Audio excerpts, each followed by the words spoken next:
விஜயுடைய உதவியாளர் ஒருத்தர் செல்வம் அவர்கள் பேட்டி ஒன்று கொடுத்துருந்தாங்க. அந்த பேட்டியில் விஜய் வந்து அவரை அடித்தார் என்கிறதுக்கான ஒரு சூழலை சொல்கிறார்ல, அப்போ யாருக்கிட்டேயோ ஃபோனில் பேசிக்கிட்டு இருந்தாருங்கிற சொல்கிறார்ல, அந்த உரையாடல் வந்து விஜயுடைய மனைவி சங்கீதா அவர்கள்ட்ட தான் அவர் பேசிக்கிட்டு இருந்தார்.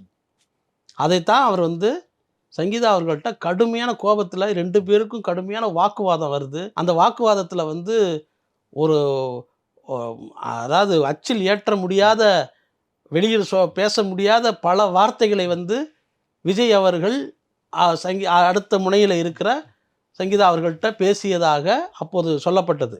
ஆனால் நமக்கு வந்து கிடைச்ச தகவல் படி சொல்கிறேன். அப்போ அந்த தகவல் வந்து அப்போ நீங்கள் வந்து 2 பேருக்கு அந்த உரையாடல் இருக்குல்ல, அந்த உரையாடலே இவங்களை பற்றி தான் இருந்தது அப்படிங்கிறத வந்து நம்ம வந்து பூடகமாக தெரிஞ்சுக்க முடியுது. ஜேசன் அந்த பொண்ணு அவங்க விஜயின் மகளும் லண்டனில் வந்து பிரித்து கொண்டு போய் அவங்க அங்கே வந்து முறைப்படி அவங்க படிக்க வச்சுட்டாங்க. ஜேசனுக்கு வந்து அங்கே வந்து டைரக்ஷன் கோர்ஸு இதெல்லாம் படிக்க வைக்கிறாங்க.